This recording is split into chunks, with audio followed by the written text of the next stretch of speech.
Welcome back, everyone. We are live, sports book review, SBRpicks.com. We're here live with Andreas Hale. First time doing a video with Andreas. I'm happy to have him.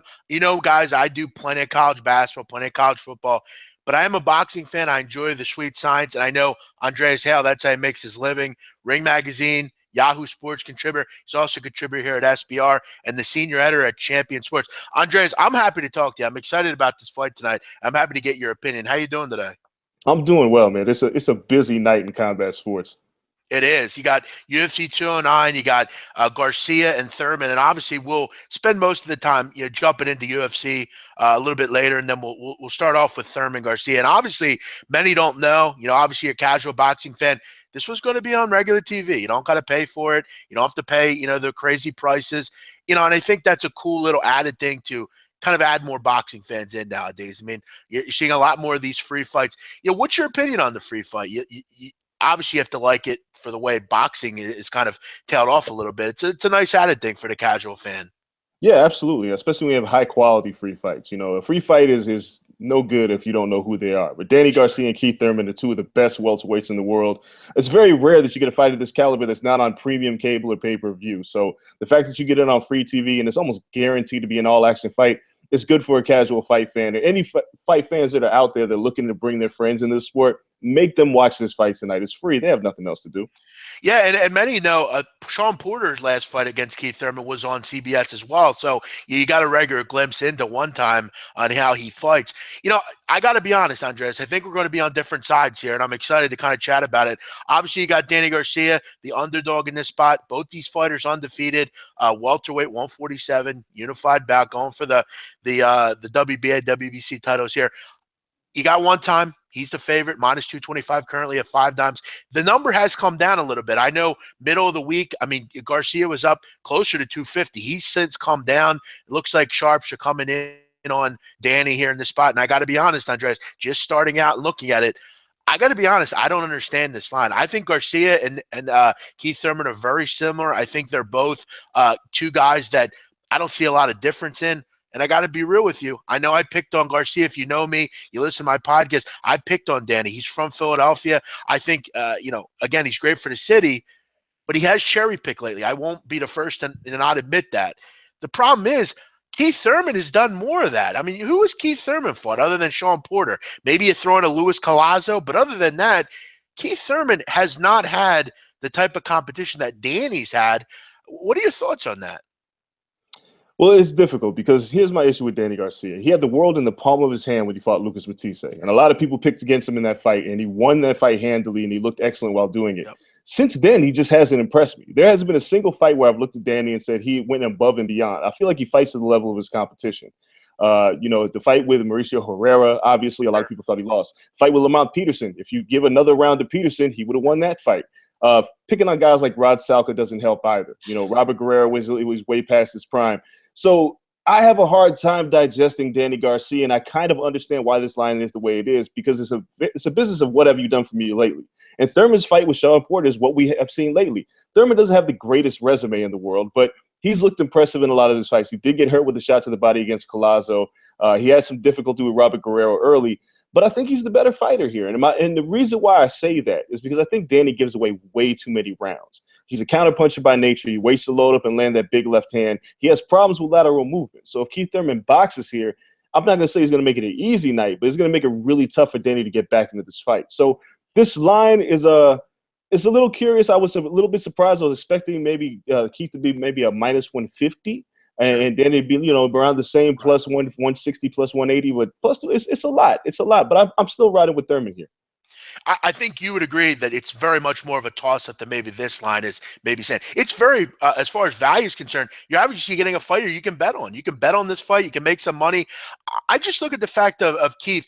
I think you could agree with me, Andreas, that boxing at this point is also very much about marketability and what you can do as far as what can this fighter do for me. I see a guy in Danny Garcia who, young kid, got the crazy dad, great story, got a nice, beautiful wife and a small kid, a guy that you can definitely market, a guy that's still very young. I look at Keith Thurman, again, very limited record, hasn't really fought anyone other than Sean Porter in the last 2 years. I mean, it's been a while other than Sean Porter since he's fought. Danny, obviously, you beat Samuel Vargas, big deal. You beat him in front of your hometown fans. But obviously you have that left hook. You have, kind of the theatrics that Danny can kind of bring you.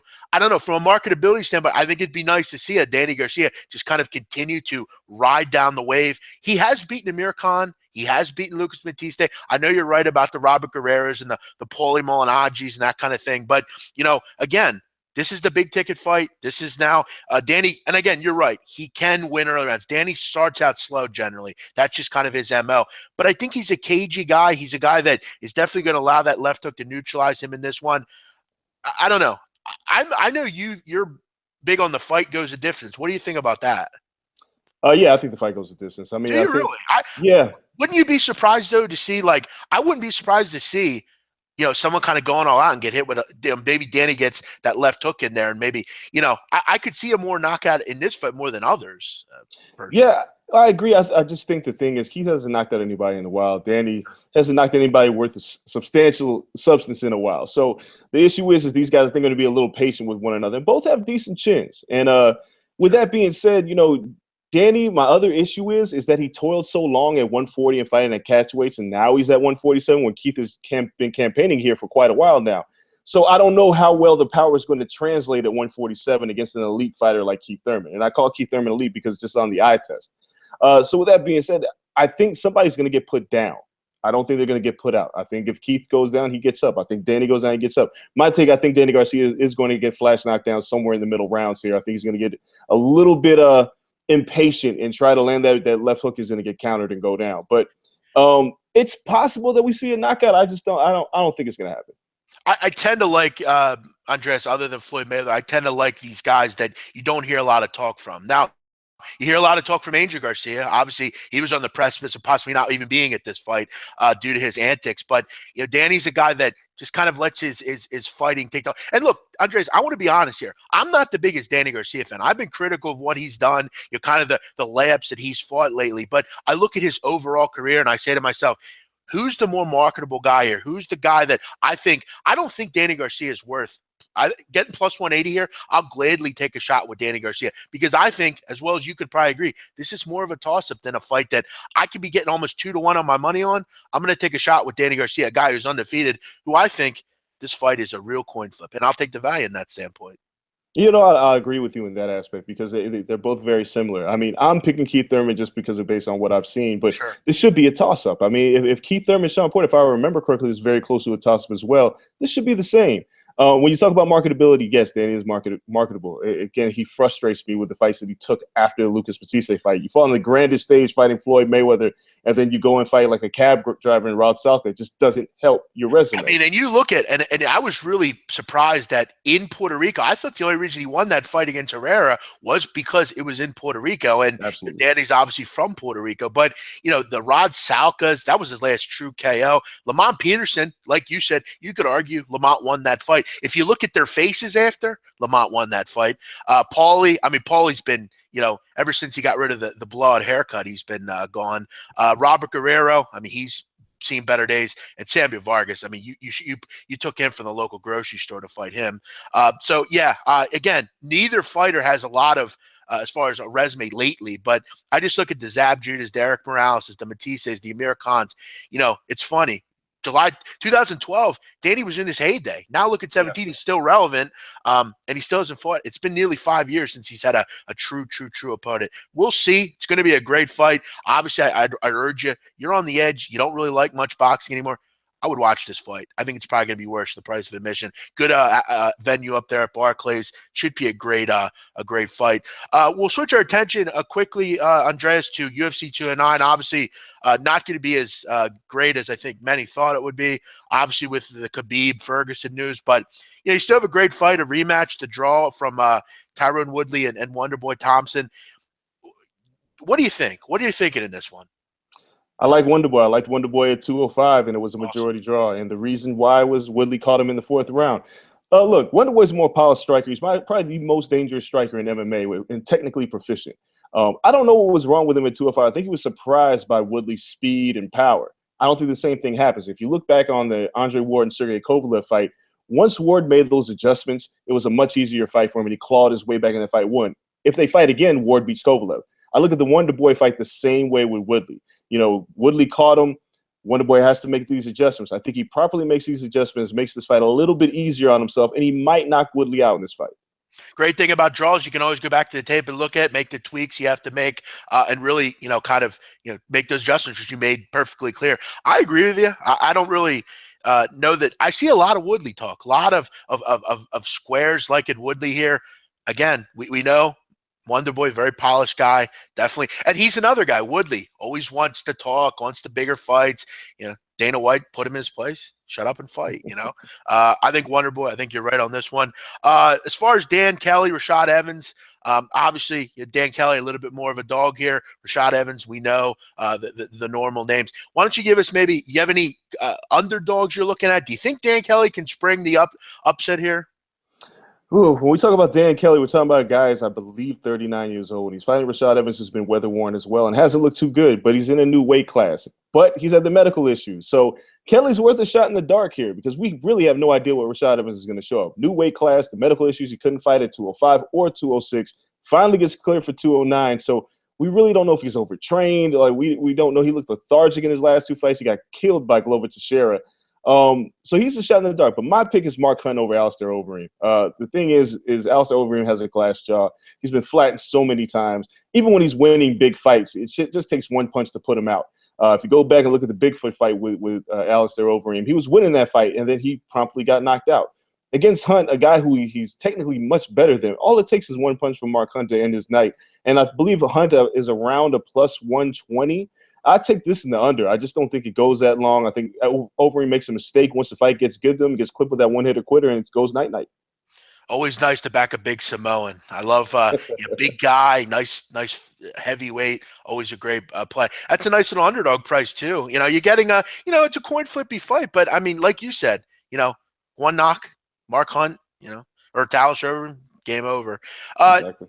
Any long shots you're looking at? Anything, whether it, any kind of prop, maybe in the Garcia Thurman fight, anything maybe we should be looking out for that maybe we don't look at right at, at the straight up lines?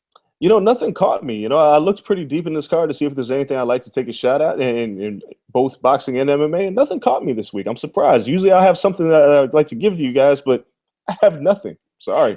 Yeah, the overall, sentiment around UFC 209 is, kind of what could have been with it. Would have been a great card, but obviously the Khabib stuff and whatever. It just kind of, plus, you got another big fight on the card as well. So it definitely, it hurts you see a little bit, but I think they'll still be fine as far as money's concerned. Yeah, again, with the Thurman fight, there's really not a ton. It's such a close fight, I think, really. Maybe a Danny by decision, especially if you think it's going to go to the later card. I mean, you're getting a nice payout on Garcia by decision, plus 413.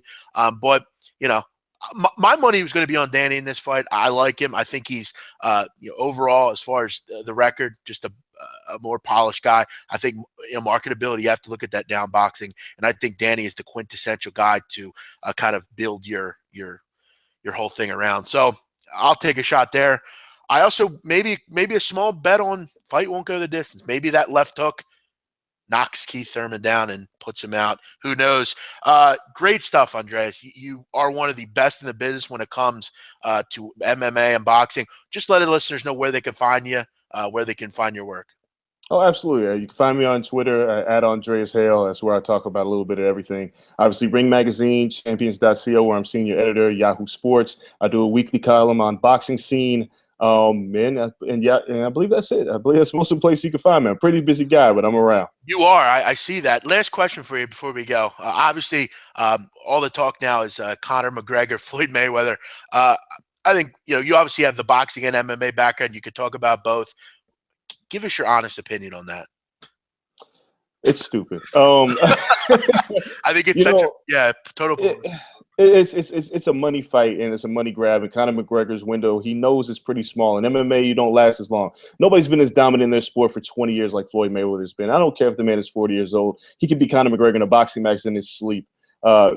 Please, if you wanted this to happen for the spectacle of it all, that's great. But competitive, absolutely not. This is a fight that Floyd Mayweather just destroyed Conor McGregor. I'll tell you what, ask Ricky Hatton about ending careers. Ricky Hatton's career was totally ended when he fought Floyd Mayweather. Sometimes you're going to get paid, but it's also going to end your career too. Again, total publicity stunt. We all know there. Real quick, while I have you on the line, Andres, I got to get your quick opinion on this. Errol Spence, Kell Brook, another one. Really great fight. Two of the welterweights other than Keith and Danny that people are really excited about. This is, talk about a close fight. I mean, these odds are virtually getting towards even. Any thoughts on that early on? We got a couple months, but. Yes. Errol Spence is the best 147-pounder in the division, and he will be that by the end of the year. He's going to dominate Kell Brook. Yep. Talent-wise, he's an excellent talent. I don't see anybody beating Kell Brook, and that includes the winner Thurman Garcia. I look at Errol Spence Jr., and I've watched him train. I watched him back at the Olympics. I watched his progression. This kid is remarkable. This is the next big star. He's a very humble kid. Humbleness doesn't necessarily get you over, as we talked about before. Danny has Angel, which helps a lot. But I think Errol Spence against Kell Brook will be an excellent fight, but I think it's one that you have to pick Errol Spence. Especially in a pick'em fight, he should be the favorite. Sure, agreed. Great stuff, Andreas. I really enjoyed it. I know early on, even this week, I really kind of was zeroed in on Thurman. I thought, you know what, maybe he's just a better technical fighter. But then you take a look back and you look at kind of the whole everything, and at this price, I'll switch my bet up and take a shot with Danny Garcia. I initially will be admitting I like Thurman, but as I peel back the onion, I started to see. I think Danny's going to win this one. Andreas likes Keith. Also thinks it'll go the distance. Other than that, we are out. A lot of good stuff here.